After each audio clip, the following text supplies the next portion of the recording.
We are going to have a conversation, not just with our words, but with our bodies. A conversation about pain, and more importantly, about the pathway to peace. I want to start by acknowledging you and the journey you have been on. Perhaps you are here today because you have become accustomed to that familiar, unwelcome groan when you get up from your favorite chair. Maybe you know the feeling of that sharp, grabbing pain in your lower back when you bend to pick something up, or the dull, persistent ache in your knees that makes a simple flight of stairs feel like a mountain to be climbed. It is a deeply frustrating experience. Pain has a way of shrinking our world. It can make us hesitant. It can make us fearful. It can cause us to say no to the very activities that bring us joy. A walk in the park, playing with a grandchild, or simply moving through our own homes with a sense of ease and freedom. We can start to believe that this pain is an inevitable, unchangeable sentence of aging. We can start to tell ourselves a story that our best, most comfortable days are behind us. Today, I want to invite you to begin to write a new story. A story that is not about resignation, but about resilience. A story that is not about limitations, but about liberation. We are going to learn that pain is not a sentence. It is a signal. It is a message from our wise bodies, asking us to move in a different way, to provide a different kind of support. And the most beautiful part of this new story is that our greatest tool, our most powerful piece of miracle equipment, is something you likely already have in your home. It is the simple, humble, and sturdy chair. We are going to transform the chair from a symbol of sedentary stillness into a powerful partner on our journey back to comfort and strength. We will explore 3 simple, yet profoundly effective, chair-based exercises. I call them miracle exercises not because they are magic, but because when they are done consistently, with intention, and with kindness, their ability to restore function and erase pain can feel truly miraculous.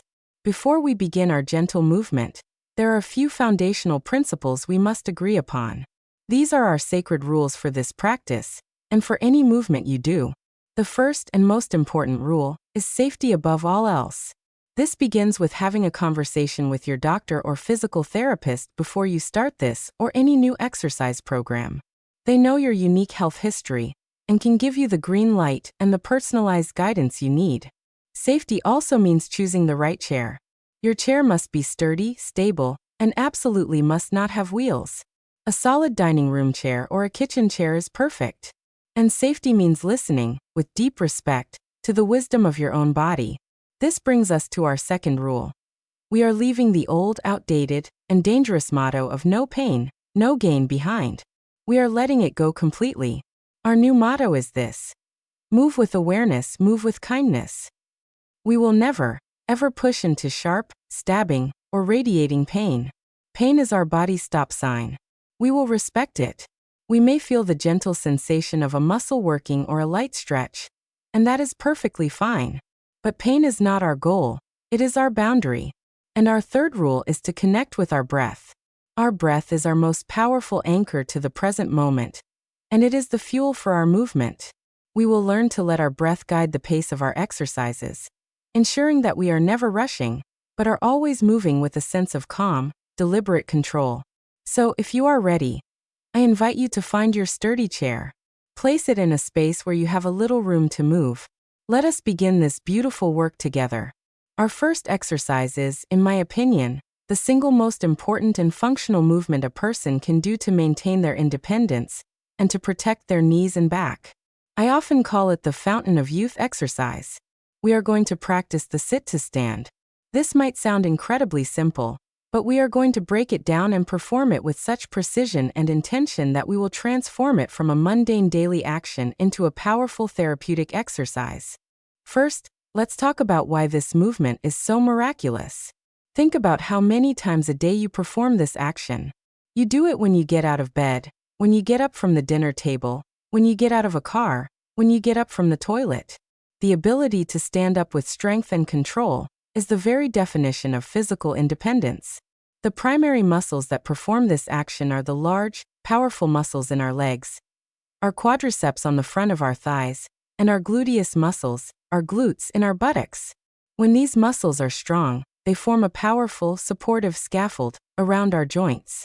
A strong set of quadriceps acts like a natural shock absorber for your knee joint, taking pressure and strain off of the knee itself. Strong gluteal muscles are the absolute foundation of a healthy lower back. When our glutes are weak, our lower back muscles are often forced to overwork and take on a job they were not designed to do, which is a very common cause of chronic lower back pain. So every single time we practice a perfect sit-to-stand, we are directly strengthening the very muscles that protect our most vulnerable joints. Now let's prepare. I want you to sit in your sturdy chair. Please slide your hips forward so that you are sitting on the front half of the chair seat. We do not want to be leaning back. Your feet should be flat on the floor, about hip width apart. Your ankles should be positioned slightly behind your knees. Now, I want you to sit up as tall as you can. Imagine there is a string gently pulling the crown of your head up towards the ceiling. Your back is straight, your shoulders are relaxed, away from your ears. This is our starting position. Now we will begin with the easiest and safest version of this exercise. I invite you to place your hands gently on your thighs. We are going to break the movement down into 4 slow, deliberate parts. The first part is the forward lean. On an inhale, I want you to hinge forward at your hips, keeping your back perfectly straight. The goal is to bring your nose out over your toes. Your weight will shift forward into your feet. This is the crucial preparatory phase. The second part is the push. On an exhale, I want you to push down firmly through your heels. I want you to imagine you are trying to push the floor away from you. As you do this, consciously squeeze your buttock muscles, your glutes. This is where the power comes from. At the same time, you can use your hands on your thighs to provide a gentle push-off for assistance. The third part is the stand. Continue that push until you arrive in a fully standing position. At the very top, I want you to stand tall and give your gluteal muscles one final, firm squeeze. Your shoulders are back, your chest is open. Take a gentle inhale here. The fourth part, and this is the most important part of all, is the slow, controlled descent.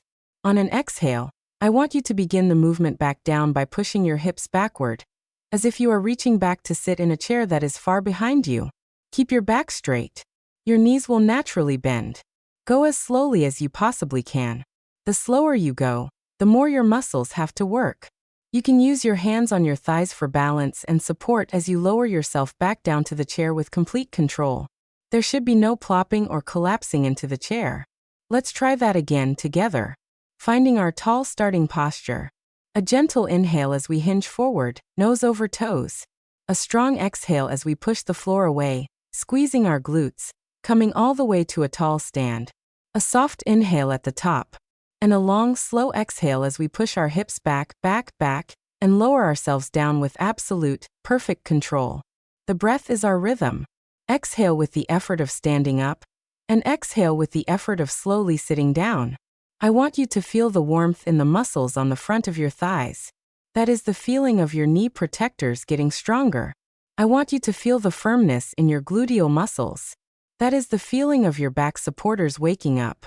Even if you can only do 3 to 5 of these slow, perfect repetitions, you are doing a miraculous thing for your body. If you feel confident, you can try this with your arms crossed over your chest, which will make your leg muscles do all of the work. But there is absolutely no shame in using your hands. The goal is good form, not high intensity. This one exercise, practiced daily, can profoundly change your relationship with gravity and with the world around you. Our second miracle exercise is designed to specifically target and isolate the muscles that protect our knee joint. I call this one the knee protector. We are going to practice the seated leg extension. This is a wonderfully simple, safe, and incredibly effective exercise for strengthening the quadriceps muscle, that large muscle on the front of your thigh that we've already identified as our knee's personal shock absorber. When this muscle is weak, the knee joint can become unstable, and the forces of walking and standing can be transmitted directly into the joint itself, causing pain and inflammation. By strengthening the quadriceps, we are building a powerful, living knee brace that supports and stabilizes the joint from within. Let's begin in our same starting position. Seated on the front edge of your sturdy chair, feet flat on the floor, sitting up nice and tall. You can hold on to the sides of the chair for a little bit of extra stability and support. The movement itself is very simple, but the magic is in the details. On a long, slow exhale, I want you to begin to extend one of your legs out straight in front of you. The key is to focus on a powerful contraction, a firm squeeze of the muscle on the top of your thigh. That is your quadriceps muscle. I want you to imagine that you are trying to make that muscle as hard as a rock. The height that you lift your leg is not the most important thing. The quality of that muscle squeeze is what we are looking for. At the very top of the movement, when your leg is as straight as is comfortable for you, I want you to hold it there for just 1 second. Give that quadriceps muscle one final, powerful squeeze.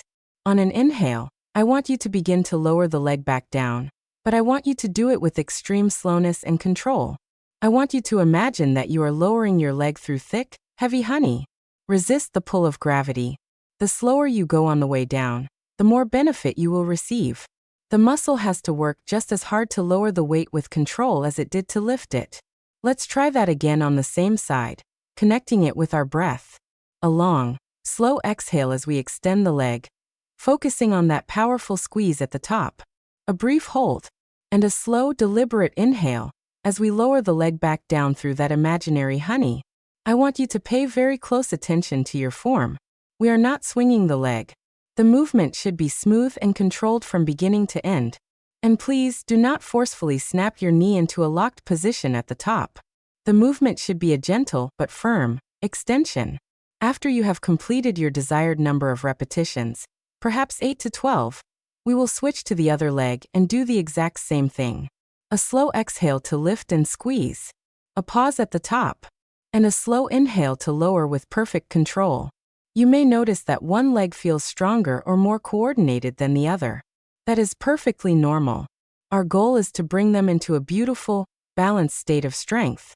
As you get stronger over time, you can add a small amount of resistance by using a light ankle weight, but this is absolutely not necessary to get a tremendous benefit. The simple act of lifting the weight of your own leg, when done with this level of focus and control, is a powerful medicine for your knees. By practicing this exercise regularly, you are actively building a stronger, more resilient support system for your knees, which can lead to a profound reduction in pain and an incredible increase in your confidence to walk, to climb, and to move through your life with ease. Our third and final miracle exercise moves our focus from the strength of our legs to the health and mobility of our spine.